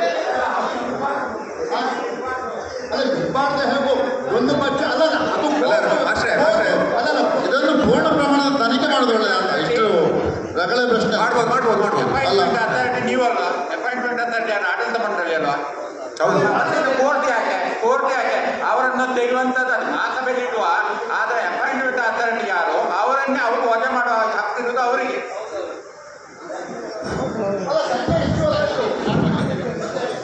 ಈಗ ಸದಸ್ಯ ಸರಿ ಈಗಲೇ ಸಮಾನ. ಈಗ ನಾವು ಈಗ ಆಲ್ರೆಡಿ 100% ಅದು ಈಗ ಇದರಲ್ಲಿ ಉಂಟು. ಮತ್ತೊಂದುವರೆಗೆ ಪೂರಕ ವ್ಯವಸ್ಥೆ ಉಂಟು. ತಾವು ಅದಕ್ಕೆ ಸರಿಯಾದ ಇನ್ನು ವಾಪಸ್ ತನಿಖೆಗೆ ಹೋಗ್ತೀರಾ ಹೇಗೆ ಅಂತ ಹೇಳುವಂಥ ವಿಚಾರ ನೋಡಿ. ಇಲ್ಲಿ ವಿಷಯ ಏನಿತ್ತು ಮತ್ತೆ ಹೇಳಿದವರು ಅವರ ಬರವಣಿಗೆ ರೂಪದಲ್ಲಿದ್ದ ಇದನ್ನು ರಿಪೋರ್ಟಲ್ಲಿ ನಿಮಗೆ ಕೊಟ್ಟಿದ್ದೀನಿ. ಯಾರ್ಯಾರ ಲೋಪಗಳು ಎಷ್ಟೆಷ್ಟು ಪರ್ಸೆಂಟೇಜ್ ಅನ್ನು ನಾನು ಹಾಕಿಟ್ಟಿದ್ದೀನಿ. ಅಲ್ಲಿ ಎಂಪ್ಲಾಯೀಸ್ಗಳ ಮೇಲೆ ಬಂದರೆ ಅಪಾಯಿಂಟೆಡ್ ಬೈ ಕಮಿಟಿ, ಅಪ್ರೂವ್ಡ್ ಮಾಡಬೇಕಾಗಿದ್ದು AGM ಬರುವ ಇದಕ್ಕೆ. ಹಾಗೆ ಎಲ್ಲರ ಆರೋಪ ಕೌನ್ಸಿಲ್ ಮೇಲೆ ಬಂದರೆ ತೀರ್ಮಾನ ತಗೋಬೇಕಾಗಿದ್ದು ಮಹಾಸಭೆ. ಇಲ್ಲಿ 3 ಹಂತದ ಇದೆ. ಆದ ಕಾರಣ ನೀವುಗಳು ಯಾವ ಯಾವ ನಿರ್ಧಾರಗಳನ್ನು ಹೇಗೆ ಹಾಗೆ ನಾನು ಮೀಟಿಂಗ್ಸ್ ಆಫ್ ದಿ ಸೊಸೈಟೀಸ್ ಹಾಕಲಿಲ್ಲ. ಮಹಾಸಭೆಯಲ್ಲಿ ನಿರ್ಣಯ ತಗೊಳ್ಳಿ ಅಥವಾ ಆಡಳಿತ ಮಂಡಳಿ ಕಮಿಟಿ ಹೋಗ್ತದೆ. 64A ಮಾಡ್ಬೋದು, ಮಾಡಿದರೆ ಕಾನೂನು ಪ್ರಕಾರವಾಗಿ ಮಾಡುವ. ಇನ್ನು ಯಾವುದೇ ಭೂ ಅಭಿವೃದ್ಧಿ ಸಾಲದ ವರ್ಷದ March April January February March 3 ತಿಂಗಳು ಕೊಡ್ಲಿಕ್ಕೆ ಬರ್ತದೆ. ಎರಡನೇ ಈ ಟೈಮ್ 1ನೇ ಸಮೇತ ಒಂದು 20 ಫೈಲು ಆಲ್ರೆಡಿ ಇಶ್ಯೂ ಆಗಿದೆ. ಅವ್ರದ್ದು 2ನೇ ಕಂತು ಕೆರೆ ಆಗಿದೆ, ಮಣ್ಣು ಹಾಕಿದೆ ಅಂತ ಅವ್ರ ಪಾರ್ಟಿ ನನಗೆ ಕೊಟ್ಟಿದ್ದಾರೆ. ನಾವು ಸೈನ್ ಮಾಡಿ ಅಧ್ಯಕ್ಷರಿಗೆ ಕೊಡ್ತೇವೆ. ಅಧ್ಯಕ್ಷರಿಂದ DCC ಬ್ಯಾಂಕ್ಗೆ ಹೋಗ್ತದೆ. ಆಗ ಅದು ಎಲ್ಲದೂ ಸಮೇತ ಬರ್ತದೆ. ಮಾಡುವಂಥದಕ್ಕೆ ನಾವು ತುಂಬ ಸಪೋರ್ಟ್. ನೀವು ಎಲ್ಲರೂ ಅದಕ್ಕೂ ಬದ್ಧರು ಆಗಬೇಕು. ನೀವು ಸಹ ಅದು ಬಂದರೆ ನೀವು ಕಟ್ಟಲಿಕ್ಕೆ ಸಹ ರೆಡಿ ಆಗಿರಬೇಕು. 3 ಲಕ್ಷ ನೀವು ಆ ರೀತಿ ಮಾಡಬಾರ್ದು. ನಾನೀಗ ಅದನ್ನು ಆವಾಗಲೇ ಒಂದು ಎತ್ತಬೇಕಂತಿದ್ದೆ. ಈಗ ನೀವು ಕೊಟ್ಟ ಅವಕಾಶ ಒಳ್ಳೆಯದಾಯಿತು. ಯಾಕೆಂತ ಹೇಳಿದರೆ ಸರ್ಕಾರದ ಆದೇಶ ಕ್ರಾಪ್ ಲೋನ್ 5 ಲಕ್ಷ ಕೊಡಬೇಕು ಅಂದರೆ 0% ಇಂಟ್ರೆಸ್ಟ್. ನಮ್ಮ ಗ್ರಾಚಾರ ಅಂತ ಹೇಳಿದ್ರೆ ದಕ್ಷಿಣ ಕನ್ನಡದ ನಾವು ನಿಮ್ಮನ್ನು ಪ್ರತ್ಯೇಕವಾಗಿ ನಮ್ಮ ಈ ಸೊಸೈಟಿನ ಮಾತ್ರ ಹೇಳುವುದಿಲ್ಲ. ನಮ್ಮ ದಕ್ಷಿಣ ಕನ್ನಡದ ಸೊಸೈಟಿಗಳಿಗೆ ನಾಲಿಗೆ ಇಲ್ಲ ಅಥವಾ ಅವರಲ್ಲಿ ಕೆಪಾಸಿಟಿ ಇಲ್ಲ ಸೊಸೈಟಿ ಆಡಳಿತ ಮಂಡಳಿಗಳಿದೆ. ಯಾಕೆಂತ ಹೇಳಿದ್ರೆ ನೀವು 5 ಲಕ್ಷದ ಲೋನ್ ಅಪ್ಲಿಕೇಶನ್ ತಗೊಳ್ಳಿದ್ದಾರೆ. ದೊಡ್ಡ ಬ್ಲಂಡರ್ ಮಾಡ್ತಿದ್ದಾರೆ. ನೀವು ಕೊಡುವುದಿಲ್ಲ ಅನ್ನಲಿಕ್ಕೆ ನೀವು ಒಂದನ್ನು ಕೊಡುವುದಿಲ್ಲ, ನಾವು ಕೊಡುವುದಿಲ್ಲ ಅಂತ ಬರೆದು ಕೊಡಬೇಕು. ನೀವು ಕೊಡುವುದಿಲ್ಲ ಅಂತ ಬರೆದು ಕೊಡುವುದಿಲ್ಲ, ನೀವು ಲೋನ್ನ ಅಪ್ಲಿಕೇಶನ್ ತಗೊಳ್ಳೋದಿಲ್ಲ. ಇಂಥ ಒಂದು ನಾಚಿಕೆಯನ್ನು ವ್ಯವಸ್ಥೆ ನಮ್ಮ ವ್ಯವಸ್ಥೆ. ಸರ್ಕಾರದ ಆದೇಶದ ಪ್ರತಿ ನಿಮ್ಮಲ್ಲಿ ಸುತ್ತಲೇ ಬಂದಿದೆ 5 ಲಕ್ಷದವರೆಗೆ ಕೊಡ್ಬೋದು. 0% ಕೊಡಬೇಕು ಅಂತ ಬಂದಿದೆ, ಕೊಡಬಹುದಲ್ಲ ಕೊಡಬೇಕು ಅಂತ ಬಂದಿದೆ. ಅವನಿಗೆ ಎಲಿಜಿಬಿಲಿಟಿ ಇದ್ದರೆ ಕೊಡಬೇಕು ಅಂತ ಬಂದಿದೆ. ಫಂಡಿಂಗ್ ಯಾರು ಮಾಡ್ತೀವಿ? ನೀವು ಅಪ್ಲಿಕೇಶನ್ ತಗೊಳ್ಳೋದಿಲ್ಲ ಮಾತ್ರ, ನೀವು ಫಂಡಿಂಗ್ ಮಾತಾಡಿ ಬ್ಯಾಂಕ್ ಕೊಡುವುದಿಲ್ಲ ಅಂತ ಹೇಳಿದರೆ ಅದಕ್ಕೆ ಅದರ ಮೇಲೆ ನಾವು ಕೋರ್ಟಿಗೆ ಮತ್ತೊಂದು ಕಡೆಗೆ ಹೋಗ್ಲಿಕ್ಕೆ ನಮಗೆ ಅವಕಾಶ ಉಂಟು ರೈತರಿಗೆ. ನೀವು ರೈತರಿಗಿರುವ ಅವಕಾಶವನ್ನು ಬಂದ್ ಮಾಡಿ ಸಂಪೂರ್ಣವಾಗಿ ರೈತರನ್ನು ಕತ್ತಲಲ್ಲಿಟ್ಟು ಈ ವ್ಯವಹಾರ ನಡೀತಾ ಉಂಟು. ನಿಮ್ಮ ಒಂದು ಸೊಸೈಟಿಯಲ್ಲ ಹೇಳೋದು. ಒಂದು ನಿಮಿಷ ಪರ್ಸನಲ್ ಆಗಿ ತಗೊಳ್ಬಾರ್ದು. ಪರ್ಸನಲ್ ಆಗಿ ತಗೊಳ್ಳಿಕ್ಕಿಲ್ಲ ಅಧ್ಯಕ್ಷರೇ. ವಿಷಯವನ್ನು ನಿಲ್ಲಿದೆ. ಬಾಯಿ ಮಾತಿಗೆ ಹೇಳ್ಬೋದಷ್ಟೇ ಉಂಟು. ಕೋರ್ಟಿಗೆ ಹೋಗುದು ಹಾಗೆ ಯಾರಾದ್ರೂ ಹೋಗ್ತಾರೆ ನಿಮ್ಮಂದ್ರೆ ಒಂದು 10 ಜನ 20 ಜನ ಸೇರಿಸಿ ನಾವು ಕೋರ್ಟಿಗೆ ಹೋಗೋ ಆಲೋಚನೆ ಮಾಡುವ. ಇಲ್ಲಿ ಕೇಳಿ ಅಣ್ಣ, ಇಲ್ಲಿ ಕೇಳಿ ಸ್ವಲ್ಪ ಕೂತ್ಕೊಳ್ಳಿ.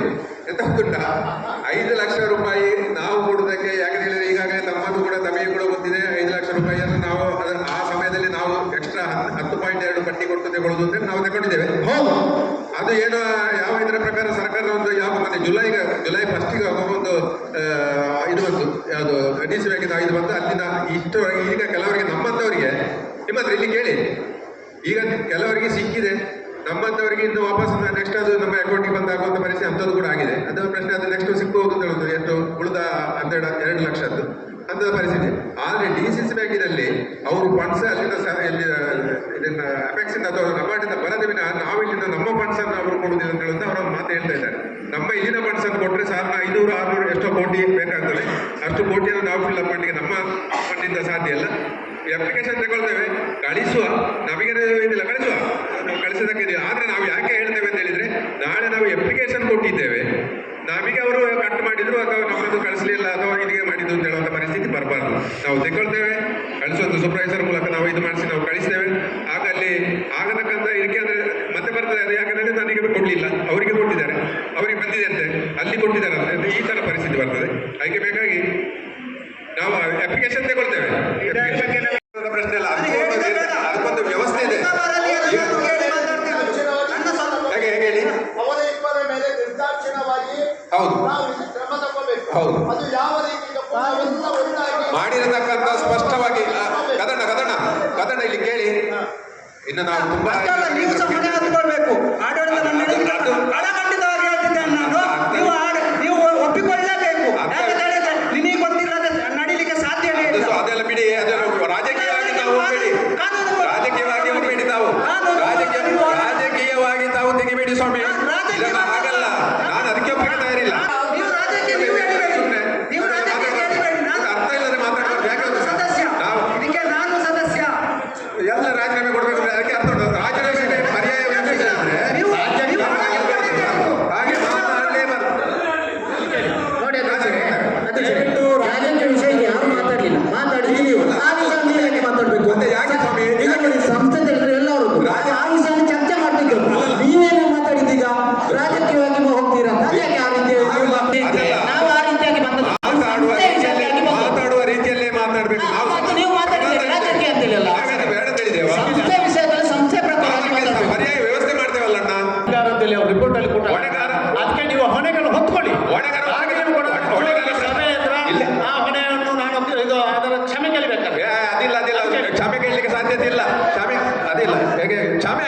ಬೇಕು ನೋಡಿ. ನಾವೀಗ ಅವ್ರು ಮಾಡಿರ್ತಕ್ಕಂಥ ತಪ್ಪು, ಅದಕ್ಕೆ ಆಗತಕ್ಕಂಥ ಶಿಕ್ಷೆ. ಈಗ ಮೊದಲು ಕೂಡ ಈ ತರ ಬಂದಿರಿ, ಅದು ಪ್ರಶ್ನೆ ಬಿಡಿ. ಈಗ ಏನಾಗಿದೆ ಗೊತ್ತುಂಟಾ? ಈಗ ಸಂದರ್ಭದಲ್ಲಿ ಹೇಳುದು ಈಗ ವಕೀಲರು ಕೊಟ್ಟಂತ ವರದಿಯನ್ನು ಆಲೋಚನೆ ಮಾಡಿ ಸಮಸ್ತ ಮಾಸ ಬೇಲಿಗ ಇದ್ದಾರಲ್ಲ ಮೆಂಬರ್ಗಳು, ಇವರ ಮುಖಾಂತರ ಓಟ್ನ ಮುಖಾಂತರ ಏನು ನೀವು ನಿರ್ಣಯ ತಗೊಳ್ತೀರಿ. ಈಗ ಕರೆಕ್ಟ್ ನೀವು ಆಡಳಿತ ಮಂಡಳಿಗೆ ಹೊಣೆ ಆಗ್ತದೆ. ಯಾಕೆ ಗೊತ್ತುಂಟಾ? ಈಗ ಆಡಳಿತದಲ್ಲಿ ಕೂತಾಗ ಅದನ್ನು ನಾವು ಸಿಬ್ಬಂದಿಗಳನ್ನು ಸಮಸ್ಯೆ ಇದ್ದಾಗ ನಾವು ಅದನ್ನು ತಿಳಿಸಿ